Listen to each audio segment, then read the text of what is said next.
6:33 de la mañana, mi primer invitado de hoy es Daniel Santolo, politólogo, especialista en sistemas electorales, profesor de pre y posgrado en la UCB, con doctorado en ciencias políticas, miembro del Comité Político Nacional de Alianza Progresista.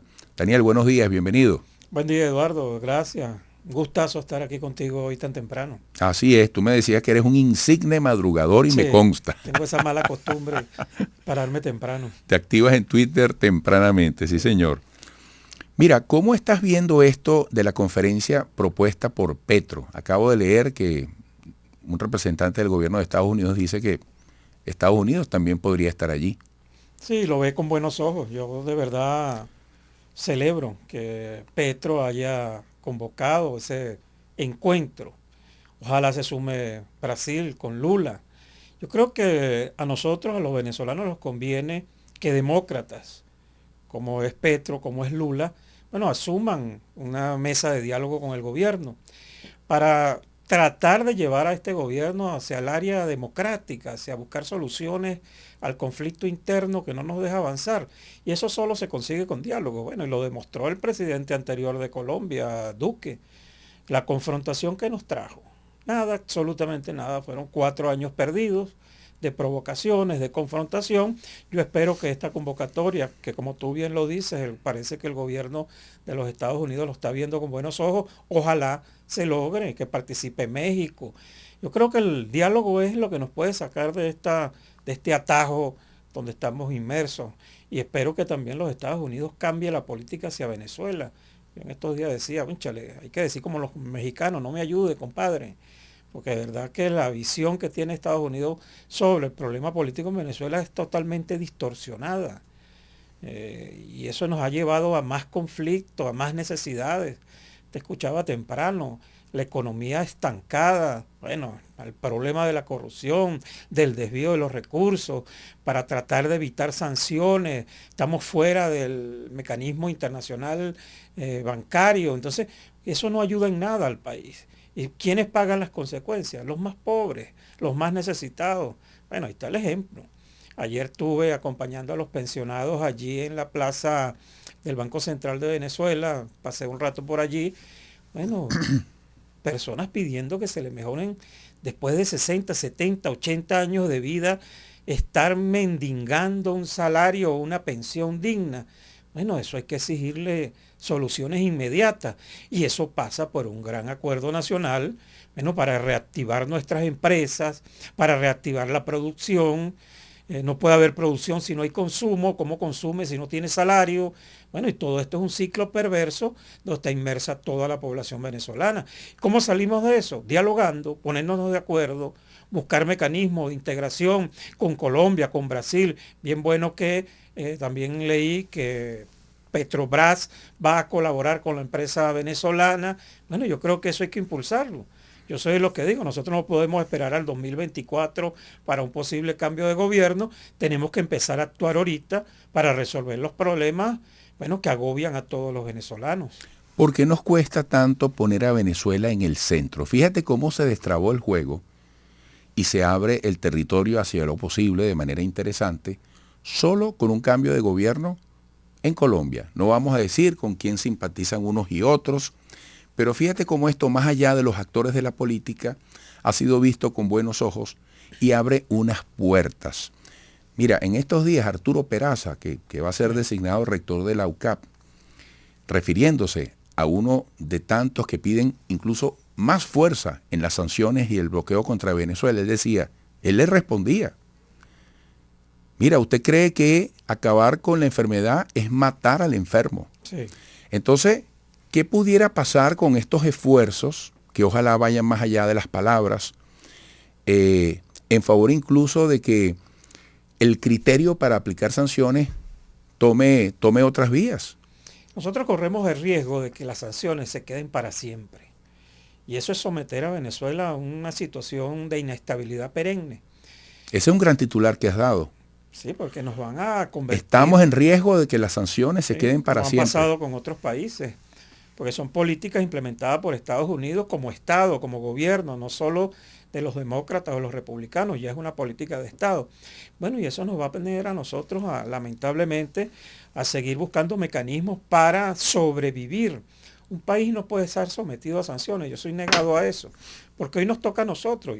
Y ahí está y el llamado al presidente Petro, al propio presidente Lula en Brasil. Bueno, y si mañana a Estados Unidos se le antoja de aplicarle sanciones a Colombia o a Brasil, yo creo que ese es un mecanismo que debería ser y es criticado por casi todas las naciones en el mundo. Entonces, ¿qué está sucediendo? Y ojalá sea así. Bueno, que estamos viendo que en el continente suramericano, bueno, están ganando gobiernos progresistas, gobiernos que van más allá, que entienden que deben resolver los problemas de la gente, no es un problema ideológico, la lucha contra la pobreza no es un problema ideológico, es un problema de políticas eficaces. Bueno, y ojalá con estos cambios que se están dando, porque recuérdate, Eduardo, lo del Grupo de Lima, aquellas cosas que era todo contra el país, bueno, ahora ha cambiado el continente, yo a mí lo siento con alegría, porque eso ayuda a nuestro país. Yo veo a los comerciantes venezolanos, los empresarios, bueno, muy animados con el intercambio comercial con Colombia, igual sucederá con el intercambio comercial con Brasil. ¿A quién ayuda eso?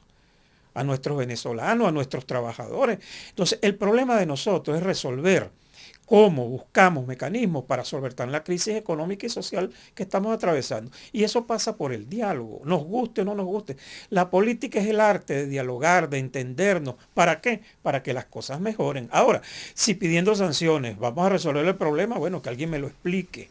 Por ahí anda el colega John Magdaleno, que yo no haya cómo explicarlo. El economista Francisco Rodríguez está cansado de dar explicaciones económicas de cómo esa política está destrozando la economía del país, cómo pusieron en manos de PDVSA, bueno, a nivel internacional, en manejos dudosos de esa empresa.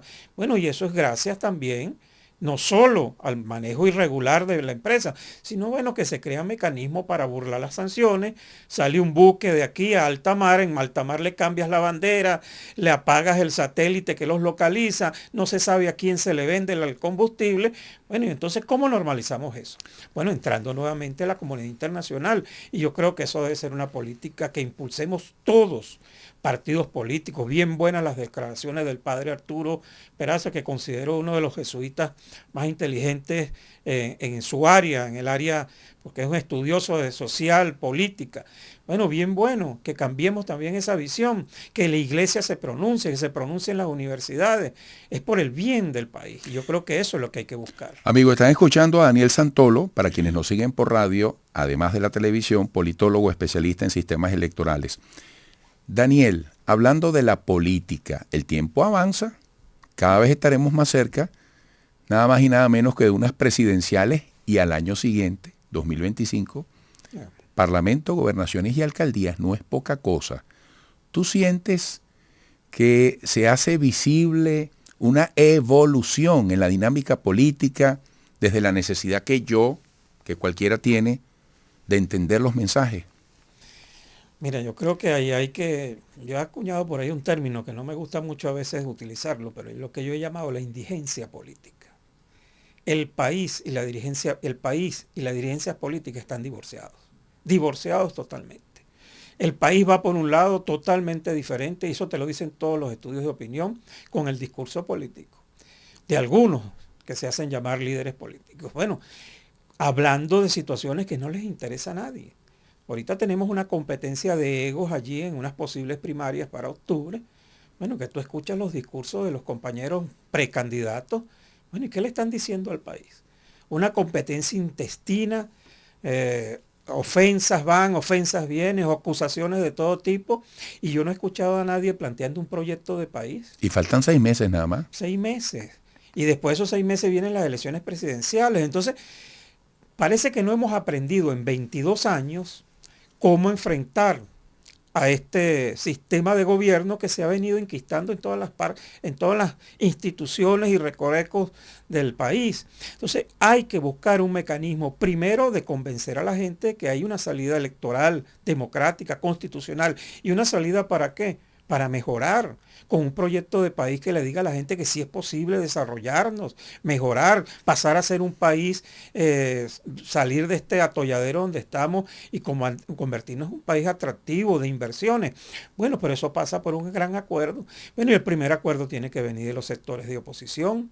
¿Qué le vamos a presentar al país para el 2024? Solo vamos a seguir con la cantaleta del Chávez vete ya, Maduro vete ya, una cosa que no es propositiva, sino confrontacional. Yo creo que eso hay que vencerlo. Entonces, yo estoy esperando, Eduardo, yo pertenezco a una organización política avanzada progresista. Nosotros hemos venido reuniéndonos con economistas, con analistas políticos. Ahorita estamos haciendo unos encuentros con posibles precandidatos. Bueno, para discutir qué queremos, qué país queremos, para presentarle al país una propuesta. Y esa propuesta, quien mejor la interprete, quien mejor se conecte con la población, tiene que ser el abanderado de todos. Esto no es un problema de un mecanismo para escoger un candidato. Puede ser primaria, puede ser consenso, Me queda un puede ser minuto. encuesta. ¿Tú consideras indispensable la fórmula de la unicidad, el candidato único? No, es que no, eso es imposible. No va a haber un candidato único. Lo que tenemos que lograr es un candidato que aglutine a las grandes mayorías, que convenza, que tenga un discurso. Independientemente de cuántos sean. De cuántos sean. Porque bueno, siempre se pone el ejemplo de Barinas. En Barinas sucedió, la gente decidió votar por aquel que podía derrotar al contrario. Entonces, yo creo en la economía del voto, pero eso sí, tienes que venderle, en el mejor sentido de la palabra, a la población un proyecto de país que lo enamore, que lo movilice, que te provoque ir a votar, que te pares tempranito en la mañana y ir a depositar el voto con una esperanza, un cambio, que alguien que demuestre que eso es posible. De lo contrario, Eduardo, lamentablemente yo veo que esa contienda electoral, por el camino que vamos, bueno, va a ser un choque de egos, una competencia innecesaria, a ver quién llega de segundo o de tercero. Daniel, se agotó el tiempo, como en toda buena entrevista, como decía el eslogan de Viasa, el tiempo pasa volando. Esta mañana te escuchaba recordando aquellas propagandas. Diana, mi mamá tenía su latota de aceite. ¿Tú te acuerdas el olor a aceite cuando uno llegaba por la Libertador? O el olor a chocolate del ortopédico hacia abajo. Todavía uno pasa también por aquí por una empresa que huele a cerveza. Sí, es verdad. A cebada, perdón. Así es. Bueno, un abrazo. Igual, Eduardo, gracias por la entrevista. Daniel Santolo. Amigos, regresaremos.